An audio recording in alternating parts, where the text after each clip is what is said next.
Olá, hoje o RDTV vai falar sobre planejamento, gestão, num período de crise, especialmente para você que é empreendedor, você que é empresário, você que está iniciando aí um novo ano pensando, o que você vai fazer diante do cenário que nós encontramos no Brasil. Será que há saídas estratégicas importantes que você pode utilizar?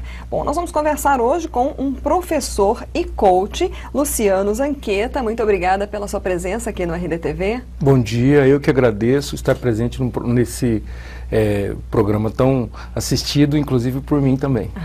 Bom, Luciano, vamos começar por essa pergunta, há saída para quem está nesse mercado, tem um empreendimento, tem às vezes uma pequena empresa e está vendo aí muitas previsões até pessimistas, principalmente na economia, no mercado financeiro. Como é que uma pessoa pode se planejar para esse momento? Existem inúmeras saídas. Uma delas é a gestão. Hoje, 50% das empresas fecham as portas no Brasil antes de atingir 3 anos de idade. Esses dados são do Sebrae.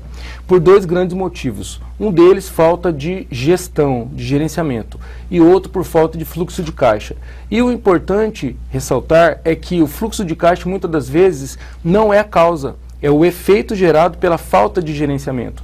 Então, uma das saídas, e a mais importante delas, é que o empresário hoje, o que trouxe até o momento, o sucesso do empresário até o momento presente, não significa que levará ele ao futuro com sucesso. Hoje, diante do cenário político e econômico, nós estamos passando por um divisor de águas a nível nacional, e então com isso é importante que o empresário repense todas as suas estratégias, refaça o seu negócio, reinvente o seu negócio e com isso passe a observar mais a gestão, o gerenciamento, como é que ele gerencia o seu negócio. Porque quando o mercado está comprador, é interessante que os clientes entram, a venda acontece, o faturamento acontece, se perde um pouco daqui, um pouco dali. Agora, quando o mercado está menos comprador, aí é hora de trabalhar com técnica. Irão sobreviver no mercado aquelas empresas que têm gestão estratégica bem desenvolvida.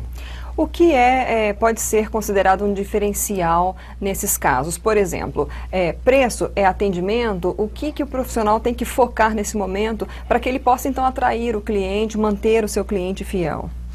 O preço é diferente de valor. Então, muitas empresas no mercado vendem preço, poucas vendem valor. Então, é importante que o profissional ele esquente as suas vendas agregando valor. E como é que se agrega valor aos serviços e produtos? Com prestação de serviço. Então, um produto que custa um determinado preço, se ele não vem acompanhado por uma prestação de serviço adequada, ele não vai conseguir passar um valor percebido desse valor para o seu consumidor final, para o seu cliente. Então, o valor percebido, você conseguir fazer com que o seu cliente entenda valor percebido, perceba no seu produto valor, é muito importante, diferentemente do preço, Então, e para isso é importante, existem inúmeras estratégias para isso, para você fazer com que o seu produto seja percebido diferentemente no mercado. Por que tem produtos, por exemplo, que são vendidos em grandes redes de supermercados, por atacado, 30% mais barato, por exemplo, do que o mesmo produto vendido num distribuidor. E o distribuidor funciona, temos distribuidores aqui em Cuiabá que funcionam há 20, 30 anos e não fecharam as portas. Significa dizer que se o distribuidor não fechou as portas, ele tem algo que o mantém no mercado, que tem clientes que compram com ele. E é justamente a diferença da prestação de serviço. Então, se vender preço, posicionasse um produto como líder de mercado, os mais vendidos não seriam os mais caros. Os produtos hoje mais caros no mercado são os mais vendidos, na maioria das vezes. Os líderes de mercado são os mais caros. Então, vender preço é diferente de vender valor. Isso é importante que fique claro para o empresário. E quanto à questão de atendimento, a gente percebe muitas vezes que uma equipe bem treinada, ela consegue também conquistar melhor o cliente, Como é que o empresário, às vezes até um pequeno empresário, tem uma equipe pequena, como é que ele pode trabalhar esse treinamento com a sua equipe? Inicialmente é preciso começar pelo clima e a cultura organizacional da empresa. Por quê? Porque muitas das vezes existem muitas empresas que aplicam os treinamentos, só que a própria equipe é resistente a eles. Então é preciso começar trabalhando no sentido de desenvolver o querer por parte da equipe. O clima e a cultura organizacional. Porque o que é cultura organizacional? Cultura é um conjunto de crenças, um conjunto de crenças coletivas. São o que as pessoas acreditam, como é que as pessoas percebem a organização. Então é preciso começar a trabalhar primeiro nesse sentido de sensibilizar o seu colaborador no sentido de que ele entenda que ele precisa se qualificar, haja visto que nós estamos passando por um divisor de águas no mercado, e depois de preparar treinamentos. Uma dica importante, por exemplo, é você organizar treinamentos semanais temáticos. Então, por exemplo, reúna sua equipe, uma semana você fala de técnica de vendas, outra semana você fala de produto, outra semana você fala de organização, sistema, métodos, etc. E esses treinamentos, eles precisam ser bem organizados, com um tema definido e muitas das vezes aplicados pela sua própria equipe. Então, coloque um dos seus vendedores, por exemplo, para ministrar o treinamento. Ele estuda um produto, coloca em prática. Isso é uma maneira que todos façam. Um grande segredo de um bom treinamento é a interatividade. Então, essa é uma forma que as pessoas vão interagir e vão construir juntos a cocriação. Isso é muito utilizado no coach. Quando você cocria, você faz parte do processo. Não faça apenas treinamentos estilo palestra, onde você fala, as pessoas ficam ouvindo, que realmente fica monótono. E existem outras inúmeras estratégias para que você consiga treinar sua equipe. Dentre elas também contratar uma empresa profissional no assunto que possa instalar novos procedimentos de desenvolvimento na sua equipe, como também de levar novos temas de treinamento que talvez dentro da sua empresa você não tenha. Bom, você é professor, atua aí nessa área e é também coach, né? Você tem uma empresa de coaching, como é que é um trabalho? Você tem, é coachitório? Como é que funciona isso, nesse caso voltado para as empresas, já que você tocou nesse assunto? Certo. Então, existe o consultório e os coaches têm um coachitório. Então, nesse caso, nós temos um coachitório no Shopping Cuiabá, no centro de Cuiabá. E nesse coachitório nós recebemos pessoas, empresários, enfim, pessoas que querem sair do estado atual, ir para o estado desejado, alcançar êxito na sua vida profissional, pessoal, enfim. E o coach, existe também o coach formal, que é tratado dentro do coachitório, e existe o coaching informal. E o coach formal, nós trabalhamos com ele nas empresas, no dia a dia. Então o empresário pode inclusive estudar mais, saber como utilizar as ferramentas de coach, mesmo sem saber ser coach. Sem ser coach, sem ter a formação de coach, ele pode aprender a utilizar algumas ferramentas, contratar o serviço e começar a trabalhar com essas ferramentas no sentido de levar a sua equipe de um estado atual até um estado desejado.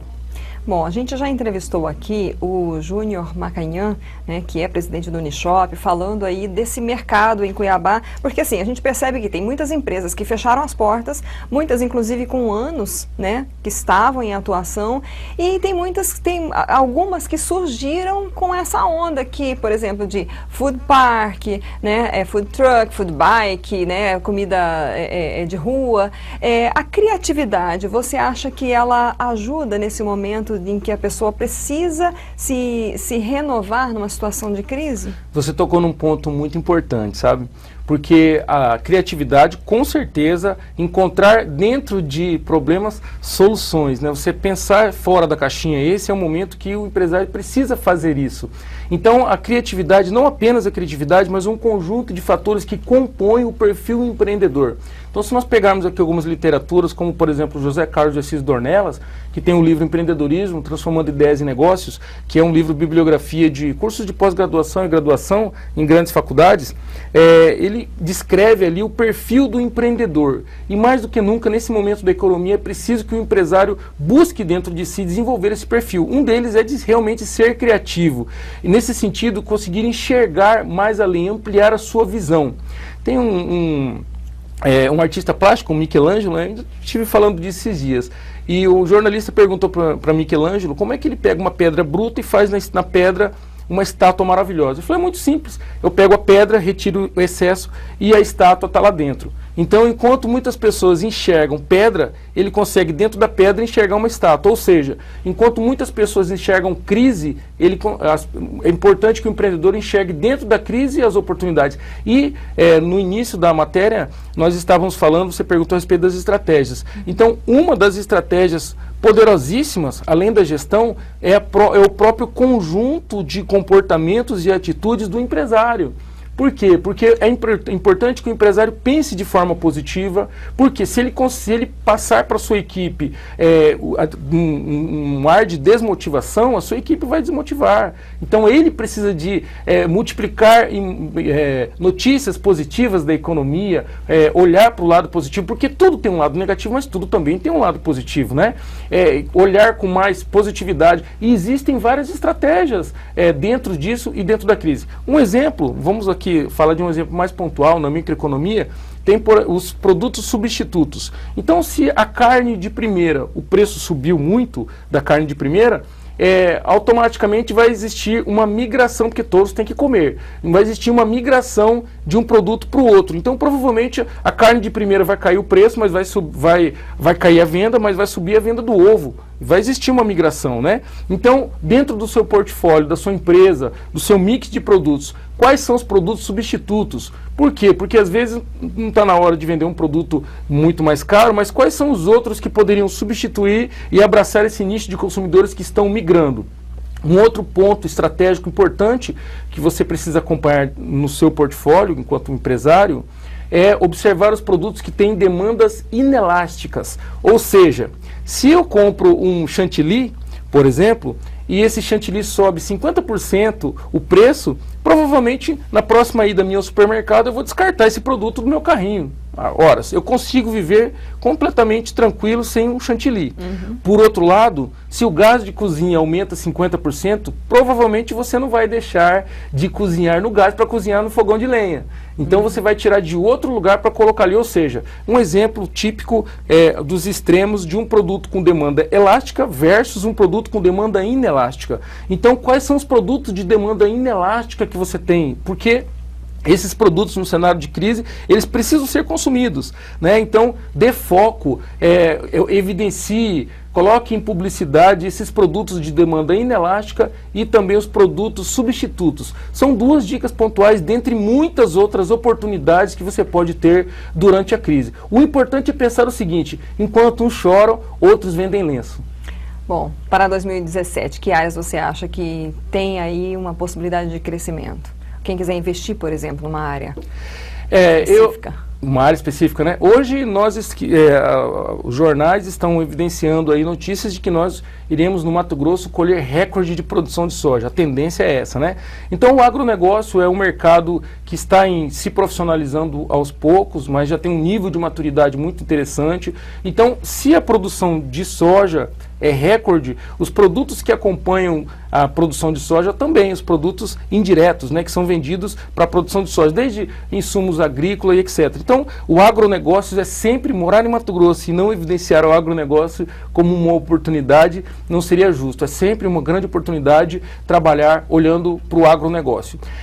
Outros nichos de mercado também é o próprio desenvolvimento humano, porque nunca se tratou tão forte de liderança. Hoje as empresas, elas estão ainda engatinhando, nós no Brasil ainda estamos engatinhando no sentido de entender a importância das pessoas dentro das organizações, né? Tem uma pesquisa da Universidade de Harvard, recentemente divulgada, que diz que se uma empresa abre e outra empresa abre focando em preço, que é aquilo que você falou do preço, né? Em 60 dias elas estão no mesmo nível de competitividade.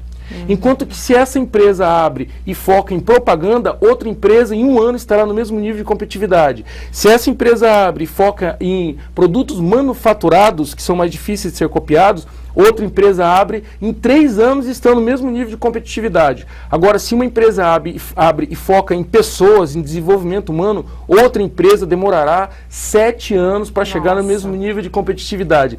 Então, é muito novo ainda o desenvolvimento, o treinamento. Esse é um outro segmento de mercado muito importante e que precisamos de mais pessoas falando de treinamento. No nosso segmento nós não temos concorrentes, nós temos parceiros. Nós precisamos de mais pessoas falando, se desenvolvendo, fazendo cursos cursos profissionalizantes e desenvolvendo pessoas no mercado. Esse é um outro nicho interessante também, mas dentre outros, muitos que, se o empresário buscar com um ar de empreendedorismo, com certeza ele encontrará muitas oportunidades nesse cenário maravilhoso, especialmente onde nós moramos, em Mato Grosso. Por quê? Porque Mato Grosso, diante do Brasil, é um dos estados onde nós mais estamos bem na crise, né? Então nós temos aí, acompanhamos na mídia aí, aí, Rio de Janeiro, né, que é uma situação vários estados trágica, com uma situação complicadíssima, né? Enquanto que hoje temos notícias aí do estado entregando ambulâncias, enfim. Então nós ainda temos muita coisa boa no estado, é um estado muito rico. O povo de Mato Grosso é um povo altamente hospitaleiro, é fácil de fazer negócios. Então, só alegria. Então, Luciano, para a gente encerrar, qual o último recado que você dá aí para os empresários, empreendedores, microempresários, para começar bem 2017? Pensar e acreditar positivamente. Tudo que você acredita forma o seu banco de valores. Os seus valores influenciam as suas atitudes, as suas decisões, os seus resultados. Então é um efeito dominó. Então, se você passa a acreditar em que é positivo, se você passa a acreditar que a sua empresa irá passar pela crise numa boa, é o primeiro passo. Porque o dia que você deixar de acreditar, essa crença irá refletir lá nos seus resultados e você, como formador de opinião na sua organização, irá passar para todas as suas equipes e isso, com certeza, trará resultados no seu clima, na sua cultura organizacional, até desastrosos. Então, acredite, fé em Deus e pé na estrada. Muito obrigada pelas suas dicas, pelas suas informações aqui no RDTV. Fantástico, né? Esses dados que você trouxe, isso daí é importantíssimo que todos vejam e coloquem em prática, né? Obrigada. Eu que agradeço, é uma honra estar aqui nesse programa. Obrigado a você que nos assistiu. Bom, nós conversamos com Luciano Zanqueta, professor e coach, dando dicas e números, informações importantíssimas para o empreendedorismo. Para você que é empresário, para você que pensa em empreender, para você que já está no mercado há muito tempo, olha só, é muito importante você perceber como você pode renovar aí em 2017 a sua ideia, o seu negócio, né, a sua equipe. Então você pode rever esta entrevista, ajudar a compartilhar, mande para as redes sociais, mande para os seus grupos de WhatsApp, entre lá no RD News, no RDTV ou no canal do RD News no YouTube. A gente se vê na próxima.